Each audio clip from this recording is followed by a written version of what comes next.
우리가 지난주에 죽은 지 나흘이 지난 무덤에 있던 나사로가 일어나서 배를 동인 채 걸어 나오는 장면을 살펴보았습니다. 여러분, 이 표적은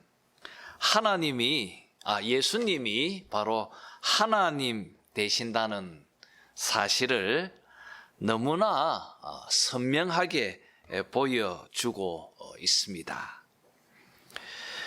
그래서 45절 말씀처럼 그곳에 함께하고 있던 많은 유대인들이 예수님을 믿었습니다. 그러나 그 중에 또 어떤 자가 이 놀라운 사건과 또 예수님께서 하신 일들을 바리새인들에게 전했다는 이야기가 46절에 이어지고 있습니다. 그리고 본문은 이제 47절에서 예수님을 죽이기 위해서 유대인 지도자들이 함께 모여서 모의하는 그 장면이 이제 새롭게 전환되어지고 있습니다.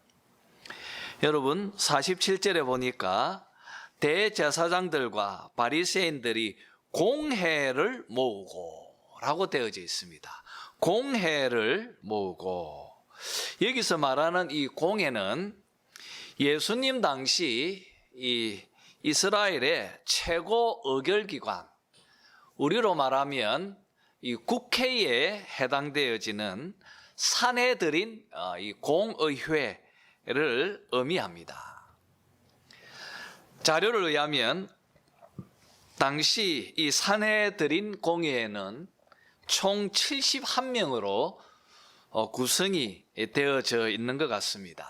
이 숫자는 모세 시대의 70인 장로에 기인되어진 것으로 보입니다.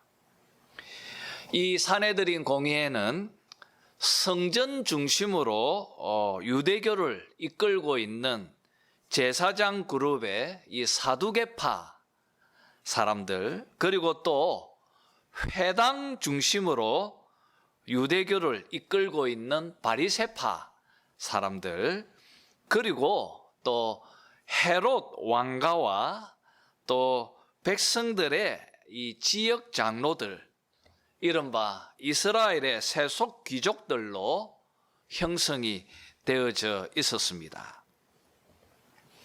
오늘 본문을 보니까 이 회의를 주도하고 또 이끌고 있는 수장은 대제사장인 것으로 보입니다.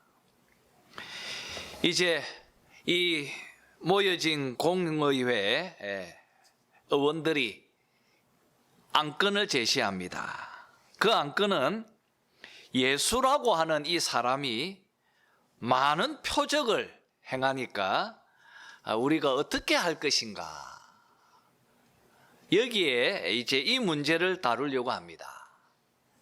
만약 예수를 이대로 두면 우리의 모든 사람들이 예수를 믿고 따를 것인데, 그렇게 되면 로마가 가만히 있지 않고 군대를 이끌고 와서 우리를 무찔러서 우리 땅의 민족 사람들, 우리를 다 빼앗아갈 것이라고 그렇게 말하면서 이 예수 문제를 이제 언급하고 있습니다. 여러분, 왜 이들이 이렇게 생각합니까? 왜 사람들이 예수님을 따르면 로마가 가만히 있지 않아서 로마가 군대를 이끌고 와서 우리 땅과 민족을 빼앗아 갈 것이라고 그들은 왜 이런 걱정을 하고 있습니까? 그것은 그들이 가지고 있는 이 메시아관이 정치적이었기 때문입니다. 이게 무슨 말이냐면,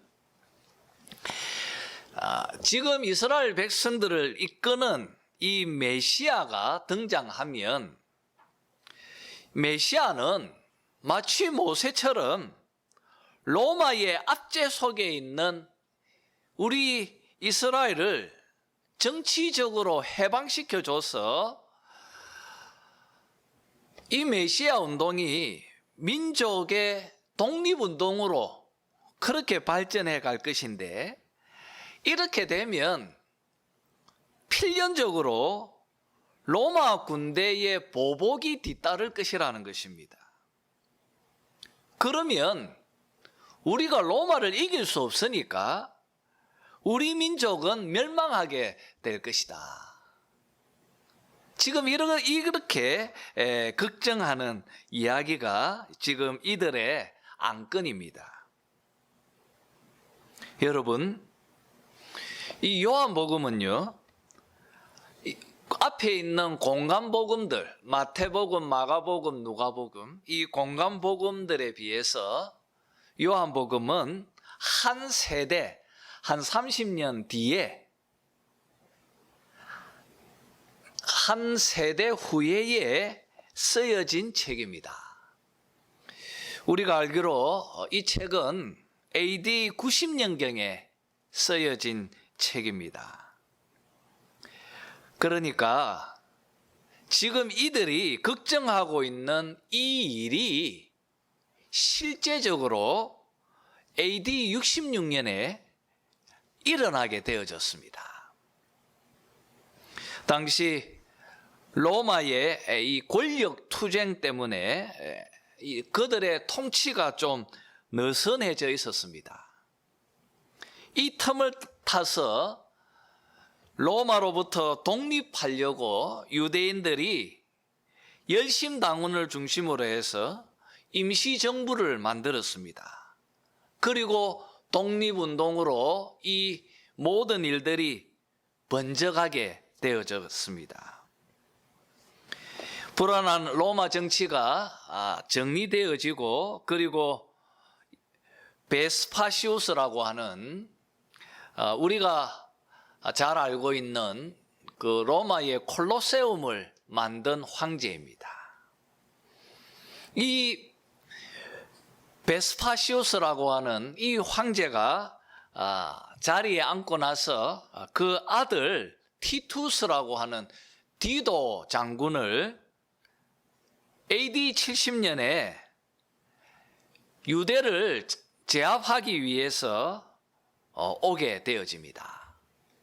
그리고 결국 예루살렘은 AD 70년에 디도 장군에 의해서, 이 티투스라고 하는 이 디도 장군에 의해서 멸망하게 되어집니다. 예루살렘은 함락되어지고 성전은 회파되어져 버립니다. 그들의 승리를 기념하기 위해서 동쪽에 있는 성전의 벽면, 그게 지금 유대인들이 그 앞에서 기도하는 통곡의 벽이죠. 그것을 기념물로 딱 남겨두고 모조리 다 부셔버렸습니다. 여러분, 요한은 AD 70년에 있었던 이 예루살렘 함락 사건을 이미 다 경험한 분이었습니다. 지금 이 이야기를 기록하면서 요한은 진지하게 지금 묻고 있습니다.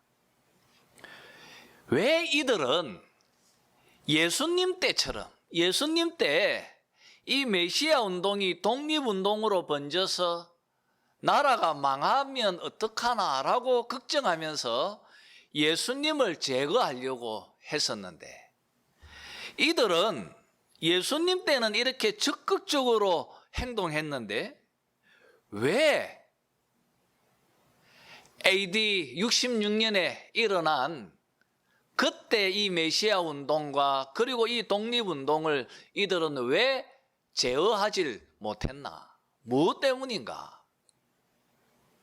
우리는 오늘 이 요한복음의 이 47절, 48절의 이 말씀을 가지고 요한은 진지하게 우리에게 질문하고 있습니다. 여러분, 한번 생각해 보십시오. 왜 이스라엘이 멸망했습니까? 왜 이스라엘은 성전이 회파되어지고 그리고 이 이스라엘이라는 나라가 역사 속에서 사라지도록 하셨을까? 왜 하나님은 그렇게 하셨나? 여러분, 요한복음 2장 19절 말씀에 보면 주님이 이렇게 말씀하셨습니다. 이 성전을 헐라 내가 사흘 동안에 일으키리라. 그렇게 말씀하셨습니다. 예수님 말씀처럼 옛 세상을 상징하는 이 성전, 옛 언약을 상징하는 이 성전은 이제 허물어져야 합니다. 사라져야 합니다. 왜 그렇습니까? 새 시대가 왔기 때문입니다. 새 언약을 통한 새로운 하나님의 나라가 예수 그리스도 안에서 그리고 그를 믿는 모든 자들 가운데에서 세워져야 하기 때문입니다. 여러분, AD 70년에 이스라엘이 멸망하고 성전이 회파되어진 그 이유는 바로 옛 언약이 사라지고 이제 새 언약의 시대가 도래했다고 하는 그 하나님의 주권적인 계획이고 또 하나님의 그런 직접적인 사역이라는 것을 오늘 말씀을 통하여서 요한은 말하려고 하는 것입니다. 하나님이 하셨다는 것입니다.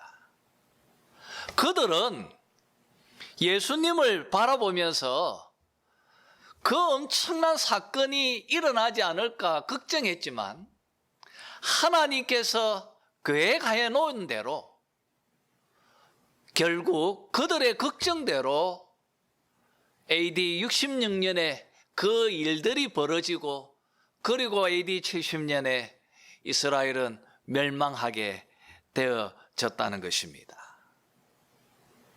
여러분, 모든 것은 다 하나님의 그 주권적인 사역으로 이루어진 사건이라는 것입니다. 필연적이라는 것입니다. 왜냐하면 옛 언약은 끝나고 새 언약의 시대가 열려야 하기 때문입니다. 계속해서 49절을 보니까 그의 대제사장이었던 가야바가 이렇게 말합니다. 너희가 아무것도 알지 못하는도다. 그렇게 말합니다. 너희가 아무것도 알지 못하는도다. 여러분, 이 표현은요 매우 거친 표현입니다.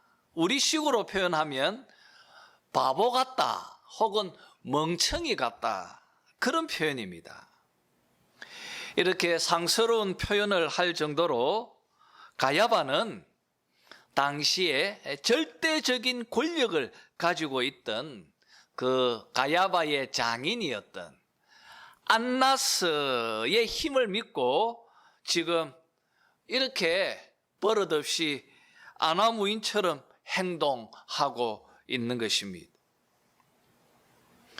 여러분, 당시 대제사장이었던 이 가야바가 이어서 정말 아이러니한 그리고 또 놀라운 예언을 하게 되어집니다.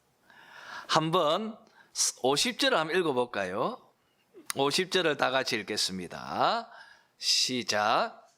한 사람이 백성을 위하여 죽어서 온 민족이 망하지 않게 되는 것이 너희에게 유익한 줄을 생각하지 아니하는도다 하였으니.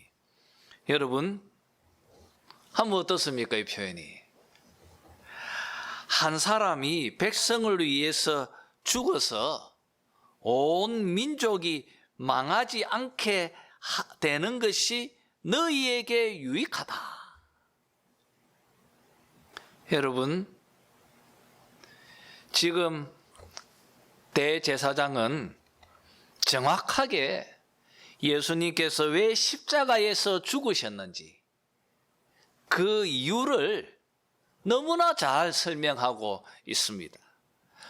모든 백성을 살리기 위해서, 하나님의 백성을 살리기 위해서 한 사람, 인류의 대표자, 그 예수님이 죽는 것이 유익하다. 여러분, 지금 가야바는 너무나 아이러니하게 예수님이 왜 죽으셔야 했는지, 예수님이 왜 이 땅에 오셨는지 그 이유를 자신의 입으로 지금 증언하고 있습니다. 그래서 요한은 이 가야바의 이 말을 놀라워하면서 51절, 52절에서 요한은 이렇게 코멘트를 달고 있습니다. 이 말은 스스로 함이 아니요 그 해의 대제사장이므로 예수께서 그 민족을 위하시고 또 그 민족만 위할 뿐 아니라 흩어진 하나님의 자녀를 모아 하나가 되게 하기 위하여 죽으실 것을 미리 말함이라라. 이렇게 말하고 있습니다. 여러분, 지금 요한이 가야바의 그 말에 코멘트를 달고 있는 이 말의 뜻이 무엇입니까? 가야바는 대제사장이라는 것입니다. 그는 대제사장으로서 종교적인 권위를 가지고 있다는 것입니다. 이런 사람이 예수님이 왜 죽어야 하는지 그 죽는 그 이유를 밝히면서 예수님이 행하시는 그 일이 공적이고 또 대제사장 입으로 통하여서 직접 공인한 일이다라는 것을 지금 요한은 그 51절 52절에서 밝히고 있습니다. 참 이게 여러분 요한복음의 아이러니입니다. 아이러니, 역설이라는 거죠. 가야바는 자기를 위해서 예수님을 죽이려 하고, 그리고 가야바는 민족을 위해서 예수님은 죽어야 한다고 말하지만 그 말은 오히려 자기가 대제사장이니까 예수님의 죽음에 대한 그 당위성과 그리고 또 그 사역이 공적인 사역이라는 것을 스스로 공인하고 있다는 것입니다. 참 아이러니합니다. 여러분, 우리가 여기서 한 가지 짚어 놓아야 할 것이 있습니다. 이 산헤드린에 모여 있는 이 사람들, 대제사장들과 바리새인들, 이들은 나라와 민족을 위해서 예수님이 죽어야 한답니다. 예수님이 죽어야 하는 이유도 로마로부터 우리 유대를 지키기 위함이라고 말하고 있습니다. 그러나 우리 요한 선생님은 이들의 그 명분 뒤에 가려져 있는 그들의 실체를 12장 43절에서 이렇게 밝히고 있습니다. 한번 읽어볼까요? 12장 43절입니다. 한번 같이 읽겠습니다. 시작. 그들은 사람의 영광을 하나님의 영광보다 더 사랑하였더라. 여러분, 그들은 백성을 위한 척 말하고 있습니다. 하지만 이들은 보이지 않는 하나님, 그 하나님은 안중에 없습니다. 그저 이들의 관심은 눈에 보이는 사람들, 그 사람들로부터 주어지는 자신의 권력, 그리고 자신의 명예, 그리고 자신의 그 부, 재력, 여기에 더 관심이 있습니다. 백성들이 예수님을 따라서 자기가 가지고 있는 이 사람의 영광을 상실해 버릴까 봐 두려워했던 것입니다. 여러분, 이들의 이런 모습은 죄인된 인간들의 어떤 실존의 참 모습이 아닌가 그렇게 여겨집니다. 인간은 참 어떻게 보면 너무 이중적입니다. 또 모순적입니다.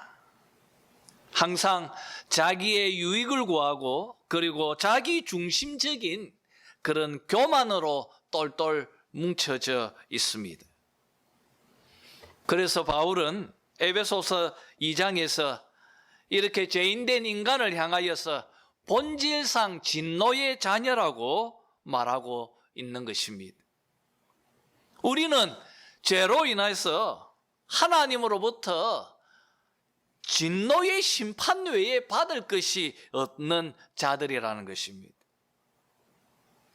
여러분, 지금 이 53절에서 비춰지고 있는 이 산해드린 공의의 사람들, 그 유대인들의 지도자들의 그 모습 속에서 우리는 우리 가슴 속에 자리 잡고 있는 나의 어떤 참 모습을 사실 발견케 되어지는 것입니다. 여러분, 예수님께서 왜 십자가에서 돌아가셔야 했습니까? 무엇 때문입니까? 이들과 같은 죄인들, 그리고 또 나와 같은 죄인, 본질상 진노의 자녀였던 우리들을 이 죄와 사망에서 건져주시려고 십자가를 지신 것입니다. 지금 가야바인 대제사장이 공인하고 있는 것처럼 한 사람이 백성을 위해 죽어서 온 민족을 살리기 위해서 예수님이 십자가를 지신 것입니다. 하나님께서 자기에게 맡기신 자기의 양떼를 위해서 주님은 그 십자가의 길로 가고 계시는 것입니다. 그리고 그 십자가만이 하나님께서 택하여 주신 그들을 구원할 수 있는 유일한 방법이기도 했습니다. 여러분, 우리는 오늘 본문에서 산해드린 그 공의회원들 그 가운데, 그리고 또 그 대제사장 가운데에서 역사하고 계시는 하나님의 주권을 우리가 한 번 더 확인케 되어지는 것입니다. 사실 이들이 예수님을 죽이려고 모의하지만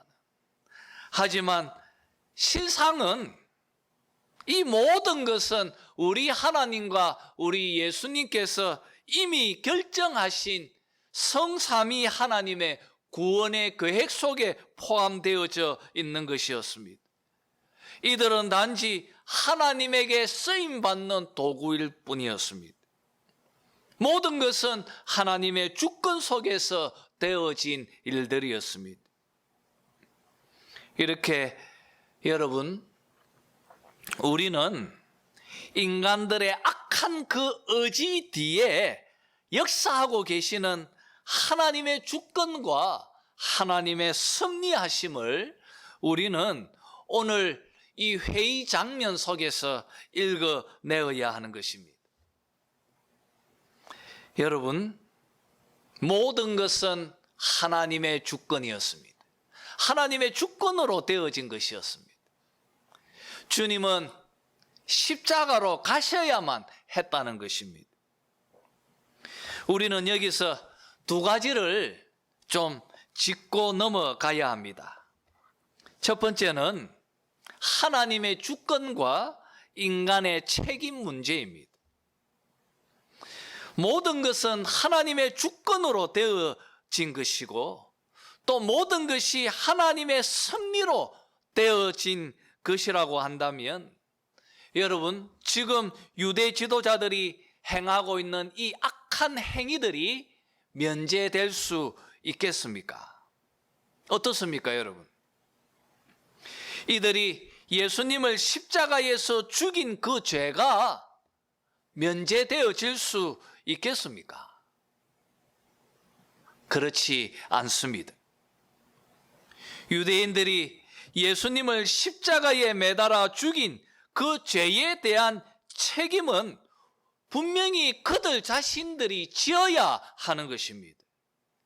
여러분, 그래서 AD 70년에 예루살렘이 로마에 패망되어진 것입니다. 예수님을 죽인 것에 대한 책임으로서 하나님께서 행하신 심판의 천년이 또 분명히 AD 70년에 예루살렘 함락 사건에 담겨 있는 것입니다. 이렇게 여러분, 하나님의 주권과 인간의 책임, 필연적으로 예루살렘의 성전은 무너지고 사라져야 합니다. 그것은 하나님의 주권입니다. 새 시대가 도래했기 때문입니다. 그런데 그 성전이 무너지고 예루살렘이 패망되어진 것은 또 그들이 예수님을 십자가에 못 박은 것에 대한 하나님의 심판의 한 면이 있다는 것입니다.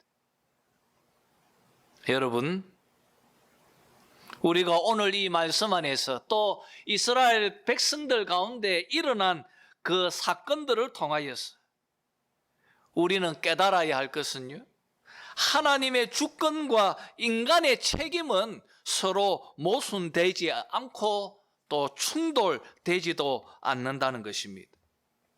이것은 다 하나님의 영원한 지혜 속에서 이루어지고 있는 신비로운 일들인 것입니다. 그래서 칼빈 선생님의 가르침처럼 모든 영광은 하나님께, 그리고 모든 책임은 우리가 져야만 할 것입니다.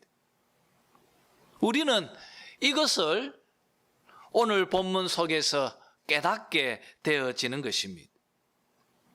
그리고 두 번째로, 여러분, 우리 하나님은 자신의 영원한 지혜로 인간의 가장 사악한 그 죄악들을 사용하셔서 인류를 구원하게 하시는 궁극적인 절대선으로 바꾸어 놓으시는 분이라는 것을 우리는 이 본문을 통하여서 깨닫게 되어진다는 것입니다. 여러분, 이들의 모의가 얼마나 사악합니까? 예수님을 죽이려고 하고 있습니다. 그들은 온전히 사단에게 사로잡혀서 인류의 구원자이신 예수님을 죽여 없애려고 합니다. 이런 인간의 가장 사악한 행위들 배후에 하나님이 역사하셔서 자신의 주권으로 그 사건으로 통하여서 인류를 구원하는 궁극적인 절대선으로 바꾸어 놓으시는 분이 우리 하나님이라는 것을 우리가 오늘 말씀 안에서 깨닫게 되는 것입니다. 여러분, 놀랍지 않습니까? 우리가 섬기는 우리 하나님을 알아가면 알아갈수록 놀라울 뿐입니다. 인간의 그 사악함조차도 자신의 주권과 지혜로 우리를 구원케 하는데 사용하시고 그것으로 궁극적인 선으로 바꾸어 놓으시는 분이 우리 하나님이라는 것을 우리가 알게 되는 것입니다. 계속 본문을 보았으면 합니다. 54절을 보니까 주님은 산헤드린의 결정을 다 알고 계셨습니다. 왜냐하면 그는 하나님이시기 때문입니다. 그래서 주님은 그곳을 피해서 빈들 가까운 에브라임이라고 하는 동네로 가셨습니다. 여러분, 왜 예수님은 피신하셨습니까? 아직 자신의 때가 아니었기 때문입니다. 아직 잡히실 때가 아니었습니다. 55절을 보니까 6월절 절기가 가까웠습니다. 자신의 성결을 위해서 많은 사람들이 시골에서 이 절기를 지키기 위해서 예루살렘으로 향하고 있었습니다. 그때 예루살렘은 산헤드린의 결정대로 예수님을 잡아 죽이기 위해서 철저하게 준비가 잘 짜여져 있었다고 56절, 57절에서 요한은 소상하게 밝히고 있습니다. 마치 폭풍우가 몰아치는 전야밤처럼 그 고요함 속에 그 긴장감이 오늘 말씀 속에서 흐르고 있습니다. 이제 6월절이 되면 예수님께서 자신의 때를 맞추어 그 태풍의 한가운데 걸어 들어가게 될 것입니다. 이제 말씀을 정리했으면 합니다. 여러분, 오늘 본문은 우리 성도들에게 너무나 귀한 것들을 교훈하고 있습니다. 여러분, 우리 하나님은 지금도 살아 계십니다. 살아계신 하나님께서 여러분 각자 한 사람 한 사람을 향하여서 거룩한 부르심의 뜻을 가지고 계십니다. 전능하신 하나님께서 자신의 주권과 자신의 섭리로 통하여서 여러분을 향하여 우리 하나님께서 갖고 계셨던 그 부름의 소원과 뜻을 반드시 이루고 성취해 나가실 것입니다. 바울이 빌립보서 1장 6절에서 너희 안에 착한 일을 시작하신 이가 그리스도 예수의 날까지 이루실 줄 우리는 확신하노라 말씀하셨습니다. 하나님은 여러분 각자 한 사람 한 사람에게 부르실 때 그 부름의 소원과 뜻을 가지고 계십니다. 이 일을 시작하신 분은 하나님이시니까 우리 하나님께서 주님 오실 그때까지 반드시 그 소원과 뜻을 이루실 줄 우리는 확신합니다. 여러분, 주님께서 자신의 삶 속에서 역사하셨던 그 하나님의 주권과 하나님의 섭리를 우리가 말씀 안에서 보았던 것처럼 그 동일하신 하나님께서 지금도 여러분의 삶 속에서 자신의 주권대로 엄밀히 역사하고 또 성실히 일하고 계신다는 것을 여러분이 믿으시기를 바랍니다. 여러분, 바울이 이렇게 고백했습니다. 로마서 7장 19절에서 내가 원하는 바 선을 행하지 아니하고 원치 아니하는 바 악을 행하는도다. 그는 그렇게 고백했습니다. 여러분, 우리도 바울처럼 너무나 자주 넘어지고 실패합니다. 내가 원하는 선은 행치 않고 원치 아니하는 악을 행할 때가 너무나 많이 있습니다. 또 이 세상 사람들은 예수님을 미워했던 것처럼 우리를 미워하고 우리를 죄악의 올무에 넘어뜨리려고 공격하고 있습니다. 그래서 자주 우리도 그 죄악의 올무에 빠질 때도 있습니다.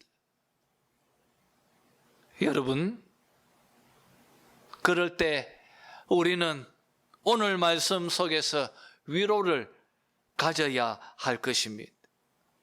왜냐하면 그 지혜로우신 하나님, 그 신실하신 그 하나님께서 우리들 삶 속에서 일어난 가장 나쁜 일, 우리의 삶 속에서 일어난 가장 부끄러웠던 일들, 내 삶의 최악의 사건들, 그것을 통하여서 우리에게 가장 좋은 최고의 선으로 바꾸어 놓아 주시는 분이라는 것을 우리가 믿어야 한다는 것입니다. 여러분, 로마서 8장 28절에서 바울은 그래서 이렇게 말합니다. 우리가 알거니와 하나님을 사랑하는 자, 곧 그 뜻대로 부르심을 입은 자들에게는 모든 것이 합력하여 선을 이루느니라. 모든 것이 합력하여 선을 이루느니라. 그것이 가장 최악의 사건이라 할지라도, 그것이 너무나 부끄러운 일이라고 할지라도, 그것이 너무나 나쁜 일이라고 할지라도, 그것이 우리의 최악의 사건이라 할지라도 우리 하나님은 합력하여 우리에게 선을 이루게 하시는 분이십니다. 마치 예수님처럼 말입니다. 예수님 삶에 일어난 가장 안 좋았던 최악의 사건, 바로 이 사내들인 이들의, 이 지도자들의 이 회의 모임이고 이때의 음모라고 할 수 있을 것입니다. 예수를 죽이자.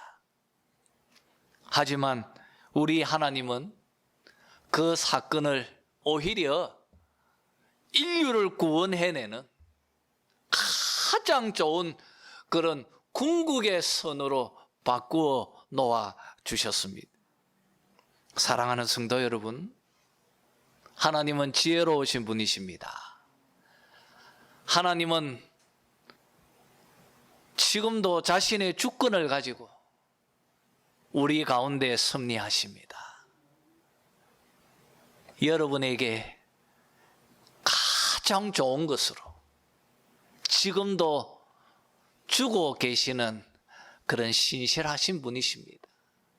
그 하나님을 신뢰하고 그 하나님을 의지하면서